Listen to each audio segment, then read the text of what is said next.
بسم اللہ الرحمن الرحیم. ہرچه بینی یار هست اغیار نیست، غیر او جز وهم و جز پندار نیست. از جمال وهو معکم جلوہ هاست، لیک ہر قص لائق دیدار نیست. معزز ناظرین کرام، السلام علیکم ورحمۃ اللہ. میں آپ کا میزبان سید سلمان گل. کل بھی آپ نے ملاحظہ فرمایا مولانا روم رحمۃ اللہ تعالیٰ علیہ کے احوال زندگی، آپ کی ولادت، آپ کا حسب نسب، آپ کا تعلیمی سفر، آپ کی ہجرت اور ان تمام تر معاملات کے بعد پھر آپ کا جو وصال، اور وصال کا جو ایک ہم نے جو سوال اور وصال کا جو ہم نے وہ جو واقعہ سنا کہ بوقت وصال آپ کی جو کیفیات ہوئیں اور وقوع پذیر ہوئے معاملات، اتنا ہجوم ہوا، عیسائی بھی آئے، نصرانی بھی آئے، توریت زبور لیے آگے بڑھتے تھے، پڑھتے تھے.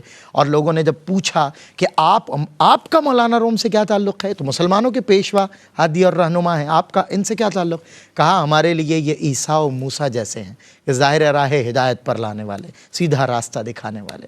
اور مولانا روم کی ہستی اور آپ کے قلم سے رقم بند یہ جو آپ کی تصنیف جس کا شہرہ آفاق میں ہے، اس تصنیف کو فارسی کا قرآن کہا گیا، یعنی کہ مثنوی شریف. آج انشاءاللہ ظاہر ہے مثنوی شریف کی بات ہوئی ہے تو آغاز ہم انشاءاللہ یہیں سے کریں گے. مثنوی شریف کی تصنیف کے سبب و محرک اور زمانہ تصنیف پر انشاءاللہ روشنی ڈالیں گے. اس کے علاوہ آگے بڑھیں گے، مثنوی شریف سے ریلیٹڈ کچھ کویسچنز ہوں گے اور کچھ تقریباً تمام تر سوالات آج مثنوی شریف سے ہی متعلقہ ہیں.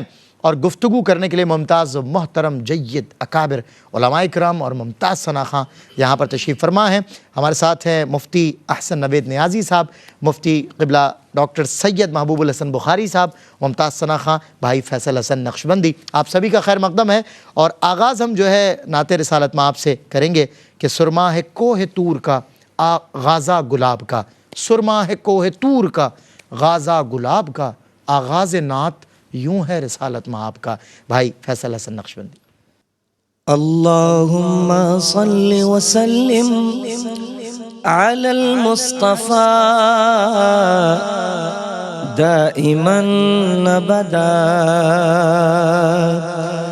تو شاہ خوباں تو جانے جانا، تو شاہ خوباں تو جانے جانا ہے. چہرہ ام الکتاب تیرا نہ بن سکی ہے، نہ بن سکے گا واللہ، نہ بن سکی ہے، نہ بن سکے گا. مثال تیری جواب تیرا نہ بن سکی ہے، نہ بن سکے گا.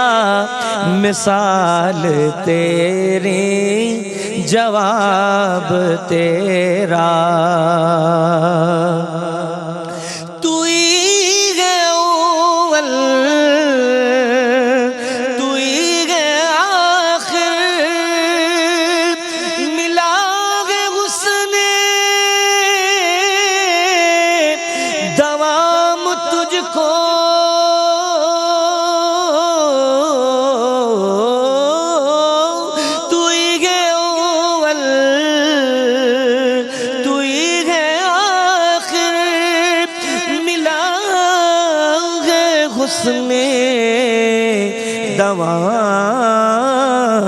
تجھ کو ہے عمر لاکھوں برس کی، تیری ہے عمر لاکھوں برس کی تیری، مگر ہے تازہ شباب تیرا. تو شاہ خوباں تو جانے جانا ہے، چہرہ ام الکتاب تیرا. ہو مشک و عنبر کے عطر جنت، نظر میں اس کی ہے بے حقیقت. مشک و عنبر کے عطر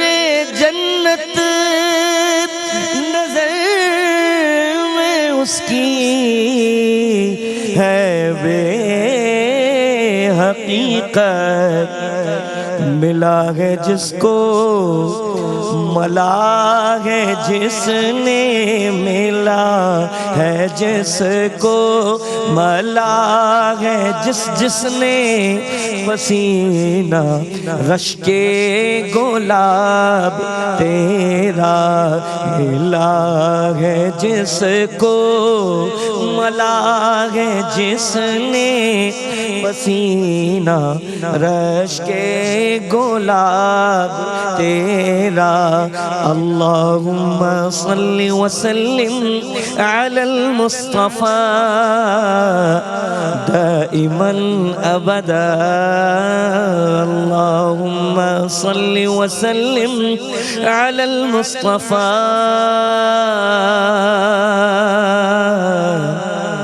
دائما ابدا۔ بہت خوب، اللہ قبول فرمائے۔ میں مفتی حسن نوید نیازی صاحب آغاز میں کہہ رہا تھا کہ مثنوی شریف کے سبب و محرک پر اور زمانہ تصنیف پر روشنی ڈالی جائے، کیا فرمائیں؟ بسم اللہ الرحمن الرحیم، صلی اللہ علیہ حبیبہ سیدنا و مولانا محمد وعلی آلہ وصحبہ وبارک وسلم۔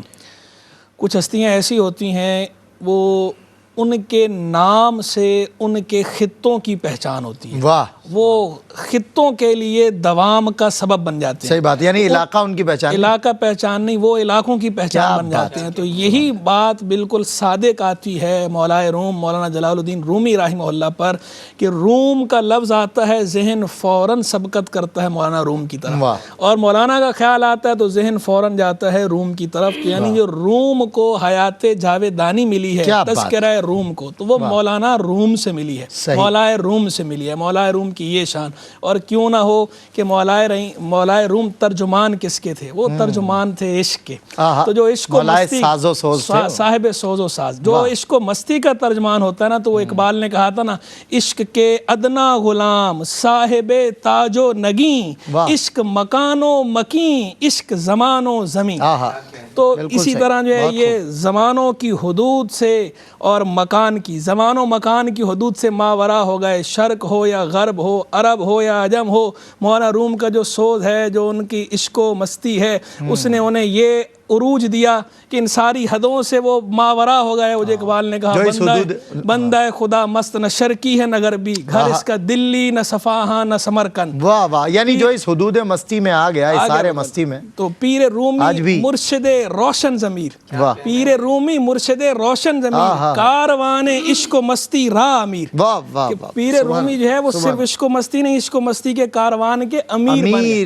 تو اس جو ہے امیر ہونے نے، اس عشق و مستی کے کاروان کے امیر ہونے نے انہیں جو ہے وہ ایسی بقا عطا فرمائی ہے کہ صدیاں گزر گئیں، آج تک ہم اور آپ بیٹھ کر مولا روم کو خراج تحسین پیش کر رہے ہیں، ان کے سامنے سر تسلیم خم کر رہے ہیں۔ اور کیوں نہ کریں کہ مولانا روم تو تھے ہی ایسی، اور وہ خود کہتے ہیں نا، شاد باد اے عشق خوش سودائے ماں، اے طبیب جملہ علت ہائے ماں، اے دوائے نخوت و ناموس ماں، اے تو افلاطون و جعلی نوس ماں۔ انہیں خود بھی احساس تھا نا کہ عشق کیا چیز ہے، تو اس عشق پہ انہوں نے خود یہ کہا کہ میرے ساری امراض کی دوا ہے، روحانی امراض کی بھی اور ظاہری امراض کی دوا ہے، اور یہ افلاطون و جعلی نوس۔ تو مولانا روم نے خود اس کا اقرار کیا۔ تو اب یہ آ جائیں مثنوی مولانا روم کے اسباب اور محرکات کی طرف، تو سب سے بڑا محرک تو یہ جو ان کے قلب میں جو آگ تھی، یہ جو ابھی آپ نے اثرنامہ کلام میں کہا نا، یہ عشق و مستی، یہ میں نے تمہیدی گفتگو کی ہے دراصل اسی لیے اس کو بلانے کے لیے کہ یہ جو محرک ہے، محرک اول اور محرک اعلیٰ،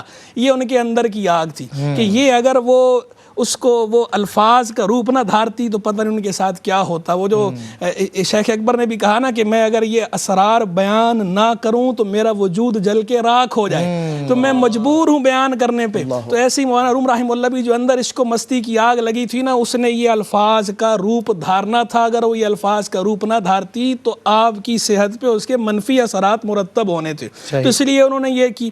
دوسرا سبب جو عالم ظاہر میں ظاہری سبب بنا، وہ یہ سبب بنا کہ مولانا روم رحمہ اللہ کے جو مرشد تھے حضرت شمس تبریز رحمہ اللہ، شمس تبریزی، ان کے وصال کے بعد حضرت کا جو دوسرا عقیدت کا تعلق قائم ہوا اپنے ہی ایک شاگرد کے ساتھ، حضرت صلاح الدین زرکوب کے ساتھ. ان کے بھی وصال کے بعد حضرت کے چہیتے مرید بھی ہیں، حضرت کے شاگرد بھی ہیں، اور حضرت کے پہلے خلیفہ بھی ہیں. آپ کے بعد آپ کی جو سجادگی ہے اس مسند پہ وہ بیٹھے ہیں، سجادہ نشین بنے ہیں حضرت حسام الدین چلپی.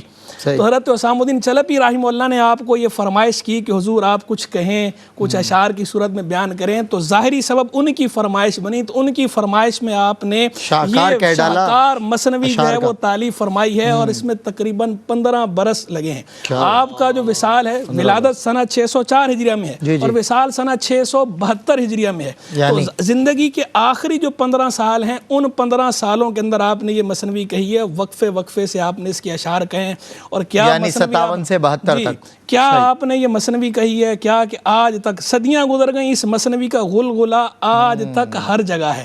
ہر جگہ اس کے غلغلے ہو رہے ہیں. کیا درس گاہیں ہیں، کیا خانقاہیں، کیا علم ظاہر والے، کیا علم باطن والے، اور کیا دنیاوی تعلیم یافتہ عصری تعلیم یافتہ لوگ جو کہلاتے ہیں انٹیلیکچوئلز، دانشور، کیا وہ یعنی قلب والے بھی، اہل دل بھی، اور اصحاب خرد بھی، عقل والے اور دل والے دونوں کو یکساں اپیل کرتی ہے. یہ دیکھیں الگ الگ چیزیں ہیں، ڈائمنشنز الگ الگ ہیں. بعض وہ لوگ ہیں کہ ان کا جو کلام ہے وہ دل کو اپیل کرتا ہے، دماغ کو اپیل نہیں کرتا، اور بعض وہ ہیں کہ ان کا کلام دماغ کو اپیل کرتا ہے، دل کو اپیل نہیں کرتا. لیکن مولانا روم کی جو مثنوی رومی ہے یہ ایسی ہے کہ قلب و ذہن دونوں کو یکساں اور بیک وقت اپیل کرتی ہے. تو جو اصحاب خرد ہیں انہیں بھی اپنے لیے جو ہے تسکین کا سامان اس کے اندر نظر آتا ہے، اور جو اہل دل ہیں ان کے ذوق کی تسکین کا سامان بھی اس مثنوی مولانا روم کے اندر موجود ہے. سبحان اللہ سبحان اللہ.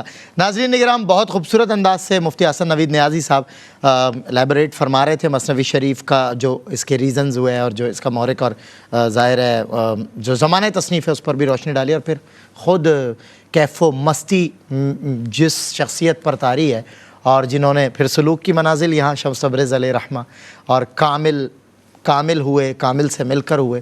اور پھر تبھی آپ نے یہ کہا تھا کہ مولوی ہرگز نہ شد مولائے روم تا غلام شمس تبریزی نہ شد. ایک وقفہ لیتے ہیں، انشاءاللہ اس کے بعد مزید اس پر کلام کریں گے. خوش آمدید ناظرین، آپ کا خیر مقدم ہے ایک بار پھر. مولا روم رحمۃ اللہ تعالیٰ علیہ کے حوالے سے دوسری خصوصی نشست ہے، دوسری اور اختتامی.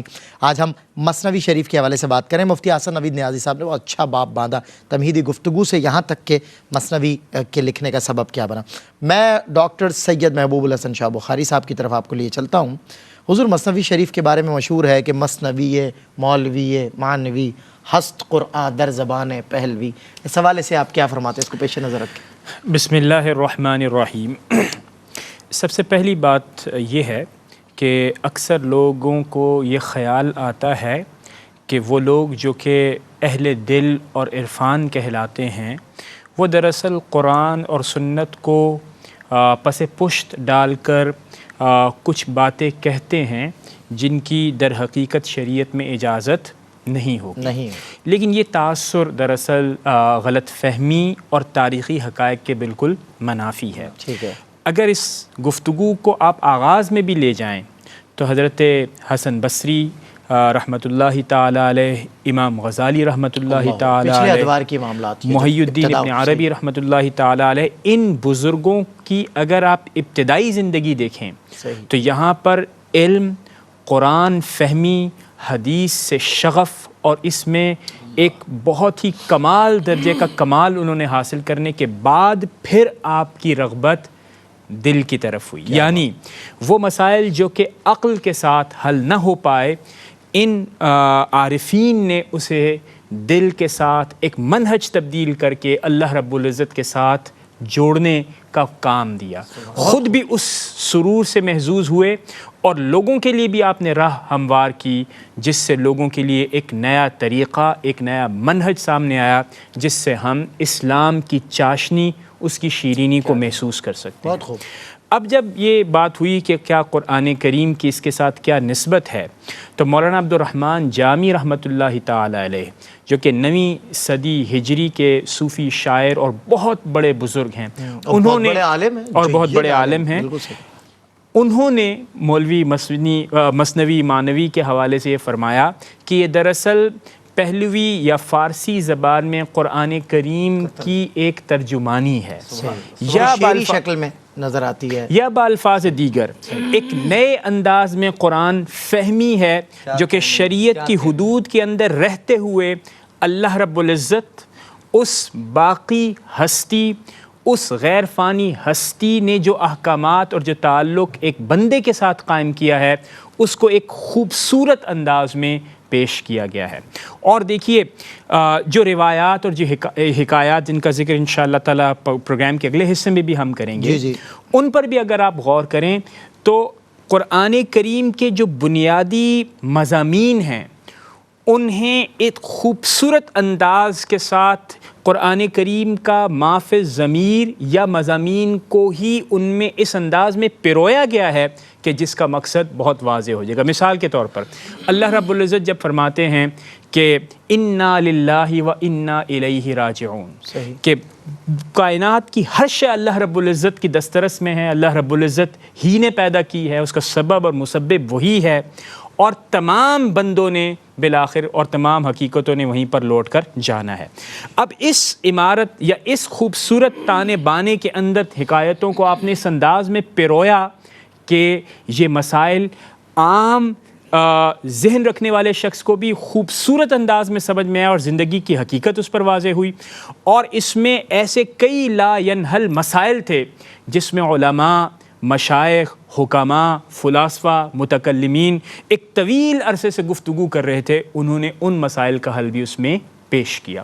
تو یعنی مختصراً اگر میں یہ کہوں تو قرآن کریم کی ترجمانی جب کہا جاتا ہے تو اس سے مراد کیا ہوتی ہے کہ وہ تھیمیٹک یونٹی جو کہ قرآن کریم کے اندر موجود ہے اس کو ایک خوبصورت کوہیرنٹ انداز میں مختلف روایات، حکایتیں، یعنی مختلف قرآن کریم کی آیات اور حضور اکرم صلی اللہ تعالیٰ علیہ وسلم کی احادیث کی روشنی میں انہوں نے اسے ڈیلیور کیا ہے، اس کو پوئٹری کی شکل میں بھی، اور ظاہر ہے لوگوں کا ایک شغف بھی، اور پھر مولائے ساز و سوز بھی، صاحب ساز و سوز بھی آپ تھے، یہ آپ پر طاری تھی کیفیات، اور وہ کیفیات عشق و محبت جب رقم بند ہوئی تو وہ مثنوی بنی، جس طرح آپ نے ارشاد فرمایا۔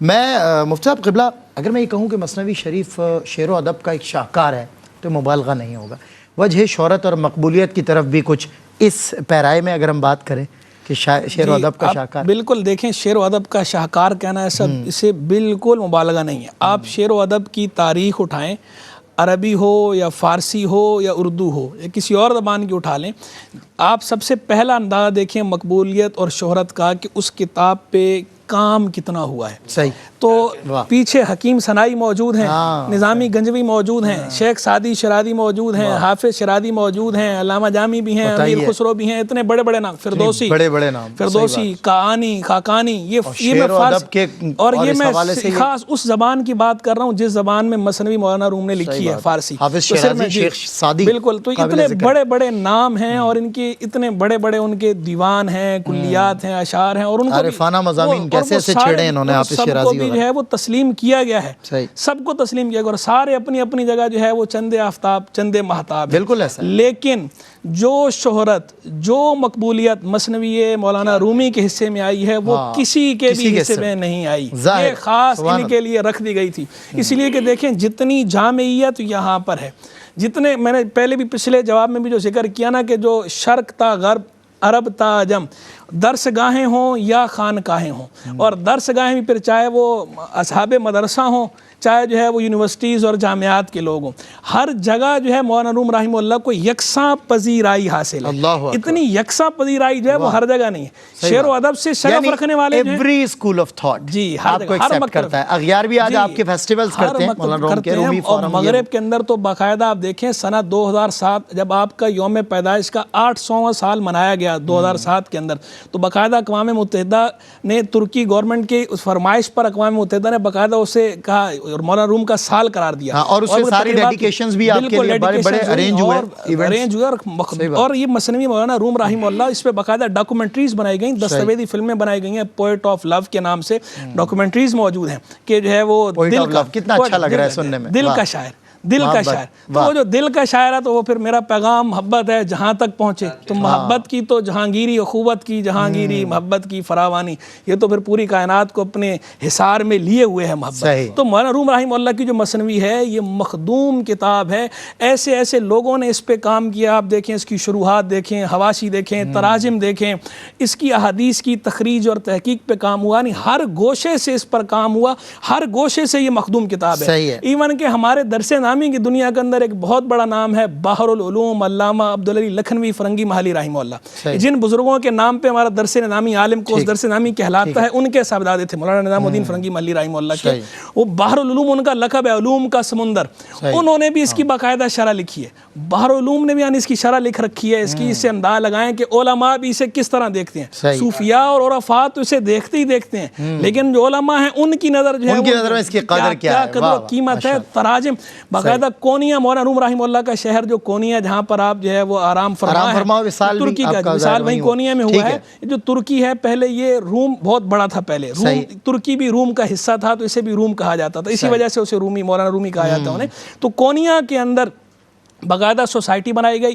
اس نے بیٹھ کے یہ 2005 کے اندر یہ طے کیا کہ 50 زبانوں کے اندر جو ہے مثنوی رومی کا ترجمہ کرایا جائے گا, اور اس میں تقریباً 30 زبانوں تک پروجیکٹ مکمل ہو چکا ہے, اور باقی پروجیکٹ آگے چل رہا ہے. تو اتنی زبانوں کے اندر اس کے اندر جتنی بڑی بڑی زبانیں ہیں وہ سب بھی شامل ہیں, اور مقامی زبانیں بھی شامل ہیں. تو مولانا روم رحمہ اللہ کی جو مثنوی ہے اس کو یہ عالمگیر قبول اور شہرت حاصل ہوئی, اور یہ کسی بھی اور کو حاصل نہیں. ایسے ایسے نام اور مین بنیادی وجہ وہی کہ وہ دل کے قلب, دل خیزت بر دل لیزت, دل سے جو بات نکلتی ہے اثر رکھتی ہے, پر نہیں طاقت پرواز مگر رکھتی ہے. اضطراب غم میں دونوں ہیں برابر کے شریک. دل کو سمجھاتا ہوں میں اور مجھ کو سمجھاتا ہے دل. میں مثنوی شریف کی ترتیب اور اس کے مضامین پر چاہتا ہوں کچھ چند منٹ سے ہمارے پاس اس میں روشنی ڈالی جائے. کیا فرمائیں گے؟ جی, ترتیب کے حوالے سے تو میں یہ کہوں گا کہ اس کتاب کی ترتیب کچھ ایسے نہیں ہے جیسے کہ عام یعنی وہ لوگ جو کہ حکماء یا وہ لوگ جو کہ ارادتاً ابواب کی تقسیم اور فصول کی تقسیم سے باب در باب اور مقامات اور جو صوفیاء کا اس سے پہلے کا ٹیکسٹ تھا اس انداز میں اسے اختیار نہیں کیا گیا. ماڈرن لینگویج میں جی مختلف ہے, اور وہ میں عرض کرتا ہوں کہ مختلف کیسے ہے. ماڈرن پیڈاگوجیکل میتھڈز یعنی جس کا مطلب کیا ہوا کہ ابھی جو جدید طریقہ ہائے تعلیم اور تدریس ہیں اس میں ہم ایک میتھڈ استعمال کرتے ہیں کیس اسٹڈی میتھڈ. یعنی کیا مطلب ہوا, تمثیل کے انداز میں طالب علموں اور سیکھنے والوں کو پیش کرنا. مولانا جلال الدین رومی رحمۃ اللہ تعالی علیہ نے لوگوں سے اپنی مافِ ضمیر کو بیان کرنے کے لیے, کیفیات کو بیان کرنے کے لیے, جیسے کہ صوفیہ اور جیسے کہ ابتدا میں بھی گفتگو ہوئی, تو اس کو کسی باب میں آپ بند نہیں کر سکتے. جیسے کہ محی الدین ابن عربی کے اندر بھی یہی آپ کو معاملہ نظر آئے گا, فتوحات مکیہ کے اندر.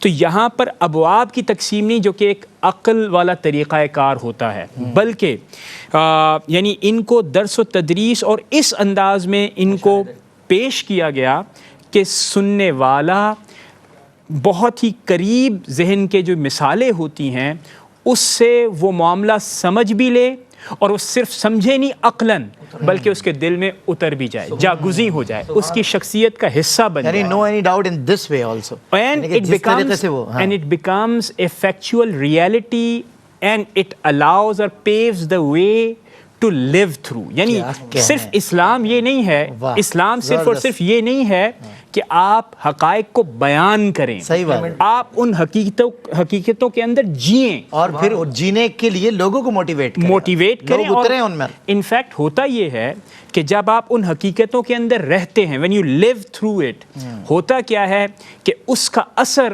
آپ لوگوں پر, اپنے سامعین پر, اپنے مخاطبین پر دیکھیں. اور حضور اکرم صلی اللہ تعالیٰ علیہ وسلم کا جو کمال اور آپ کی جو یونیکنیس ہے وہ کیا ہے کہ آپ نے جن حقیقتوں کا درس فرمایا وہ آپ جیے. جب جیے تو اس کا اثر ہر خاص و عام پر اتنا ہی ہوا, بلکہ ان پڑھنے لکھنے والوں پر شاید زیادہ ہوا کہ محض اسلام یہ نہیں ہے کہ آپ ڈرائنگ روم کے اندر بیٹھ کے ڈسکشن فورمز بنائیں, بلکہ جینے اور ایک خاص انداز میں ڈھنگ میں رہنے اور اللہ رب العزت کو خوش کرنے کا نام. کیا بات ہے. جیو تو ایسے جیو زندگی رشک کرے, مرو تو لوگ کہیں کون مر گیا یارو. بریک کے بعد ہوتی ہے ملاقات. خوش آمدید ناظرین، خیر مقدم ہے آپ سبھی کا مولا روم رحمۃ اللہ تعالیٰ علیہ کے حوالے سے خصوصی مجلس جس میں آج مہمان ٹھہرے مفتی احسن نوید نیازی صاحب، ڈاکٹر سید محبوب الحسن بخاری صاحب اور بھائی فیصل حسن نقشبندی۔ ناظرین کرام، اب ہم چونکہ امتیازی خصوصیات کے حوالے سے بات کرنا چاہیں گے مفتی احسن نوید نیازی سے، مثنوی مولانا روم کے اسلوب کی امتیازی جو خصوصیات ہیں۔ جی مفتی صاحب، اس سوال کے جواب سے پہلے آپ نے جو اضطراب غم کا شعر پڑھا نا، بہت اچھا شعر پڑھا۔ ایک شعر جو ہے وہ مجھ سے بھی لے لیجیے۔ دیجیے حضور۔ ایک سب آگ ایک سب پانی، دید و دل عذاب ہیں دونوں۔ کیا کہنے، ایک سب آگ ایک سب پانی، کیا کہنے، دید و دل عذاب ہیں دونوں۔ بہت بڑا شعر، ماشاءاللہ، بہت خوب۔ آئیے جو ہے وہ مثنوی مولانا رومی رحمہ اللہ کے اسلوب اور امتیازی خصائص کی طرف۔ تو دیکھیں اسلوب کے اندر ایک بات تو جس کی طرف ابھی ڈاکٹر صاحب نے بھی اشارہ کیا ہی صحیح، تو میں اس کو تھوڑا ذرا مزید جو ہے وہ کھول کے بیان کر دیتا ہوں کہ یہ جو اسلوب ہے باقاعدہ باب باندھ کر اس سے متعلقہ تمام مباحث کو جمع کر دینا، عموماً مصنفین کا بھی ہوتا ہے، مزاج شعراء کا بھی ہوتا ہے، عام جو طرز ہے تصنیف و تالیف کا وہ یہی ہے۔ مولانا روم رحمہ اللہ نے اس طرز تصنیف کو اختیار نہیں فرمایا، بلکہ اس باب میں آپ نے اتباع کی ہے قرآنی اسلوب کی۔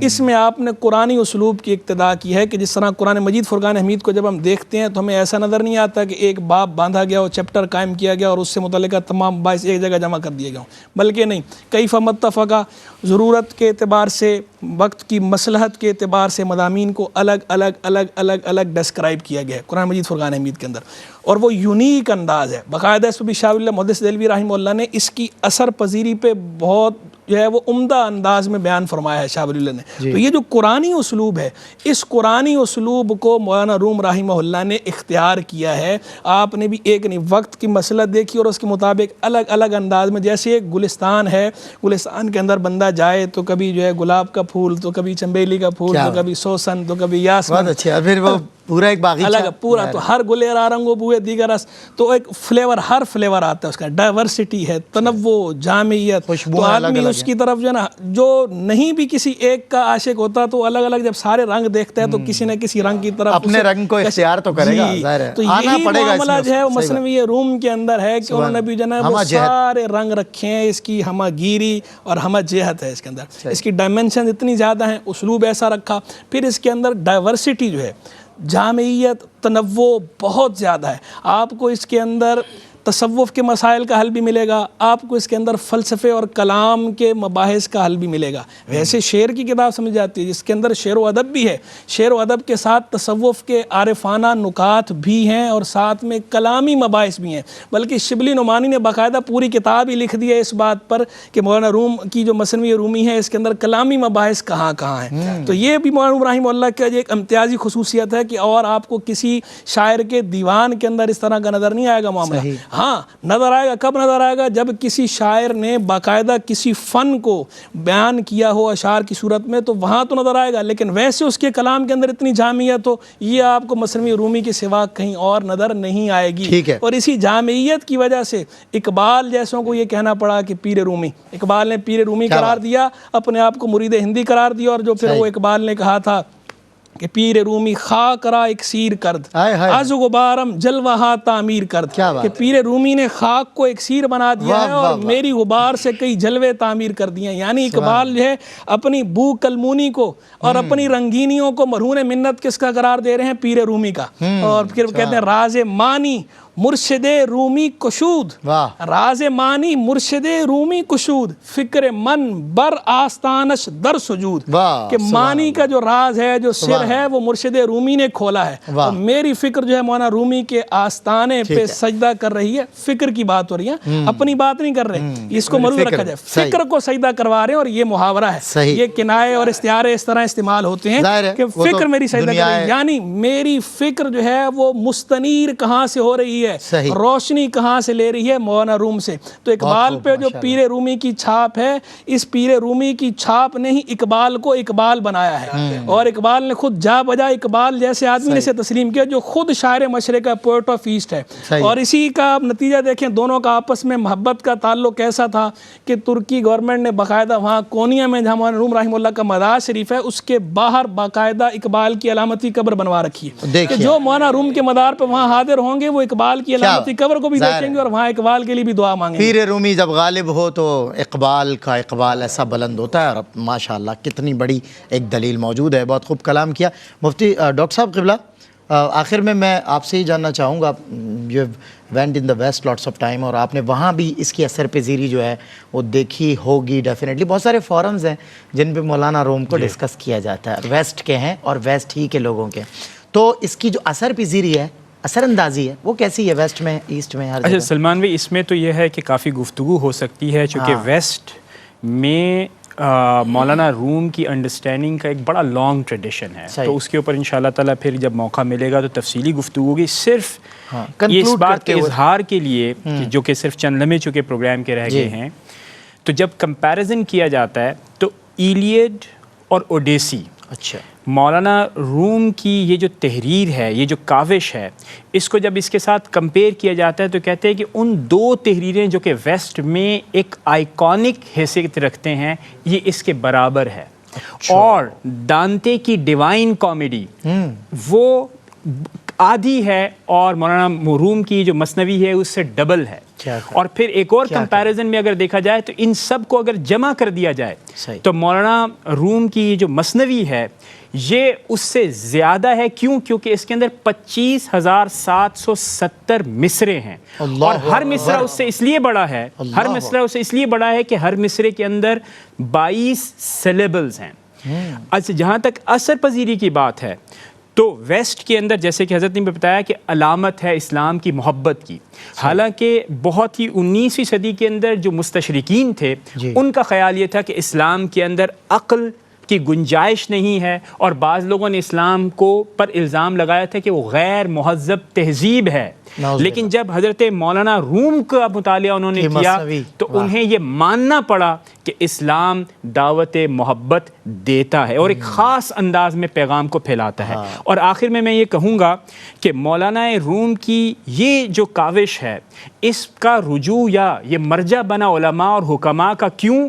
کیونکہ کئی ایسے مسائل جو کہ عربی زبان میں بھی موجود نہیں تھے, آپ نے فارسی زبان کے اندر ان مسائل کو نہ صرف پیش کیا جو کہ بچے کی زبان پر بھی آیا عوام الناس کی سطح میں, اور اس سے زیادہ کہیں مقبول ہوا علماء, مشائخ اور اس کے ساتھ ساتھ حکماء اور فلاسفہ کے ہاں بھی. تو اس لحاظ سے دیکھا جائے تو ایک نہ صرف ملٹی ڈائمینشنل تحریر ہے بلکہ اس نے عوام کے تمام حلقوں کو اور علماء اور جو ایلیٹ ہوتی ہے اس کے تمام حلقوں کو خوب متاثر کیا ہے. واہ. اور جو اس کی ایکسیپٹنس ہے وہ بہت وسیع ہے کیونکہ ہر اسکول آف تھاٹ کا آدمی اسے ایکسیپٹ کرتا ہوا نظر آیا. ظاہر ہے جس ٹرانسپیرنٹ انداز سے انہوں نے ڈیلیور کیا اور پھر بولڈ تھاٹس ہیں اس کو پیش نظر رکھا, اور تابد بھی کوئی اسے کسی بھی حوالے سے ڈینائی نہیں کر سکتا. سبھی ماشاءاللہ اس کی اثر پذیری. بہت خوبصورت کلام کیا آپ حضرات نے, بہت شکریہ آپ حضرات تشریف لائے.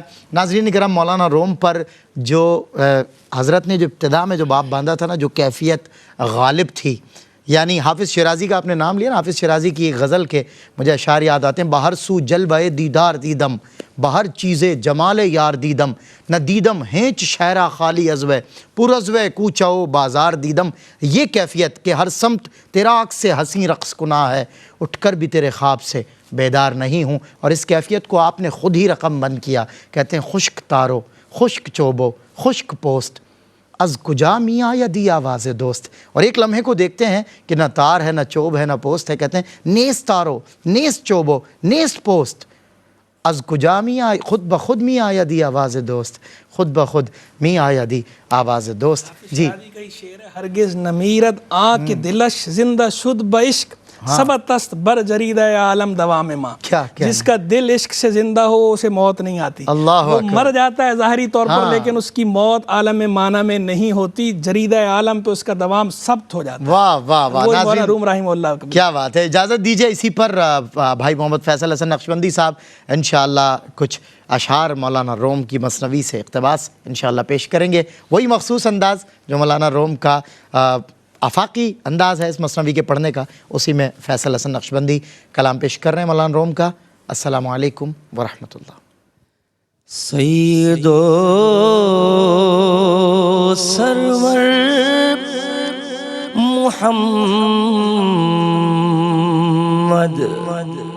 نور جان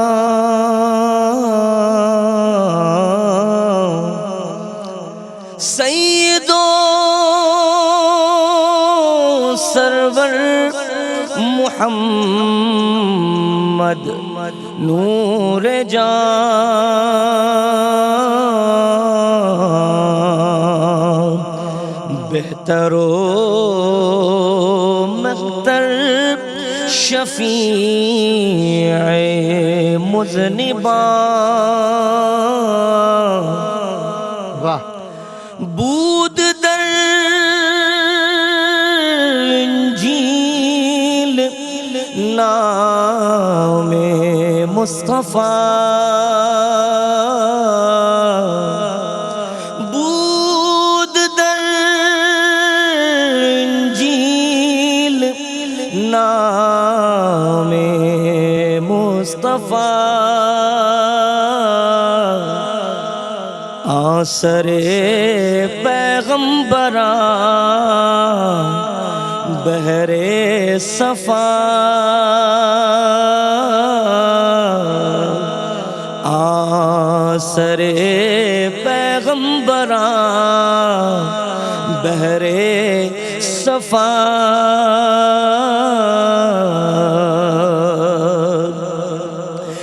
بود ذکر حلیہ شکل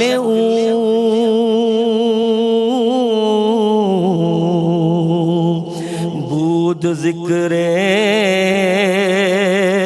غزو و صوم اکل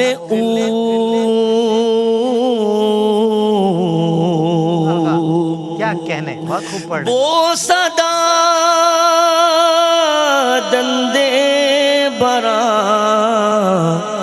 نام شریف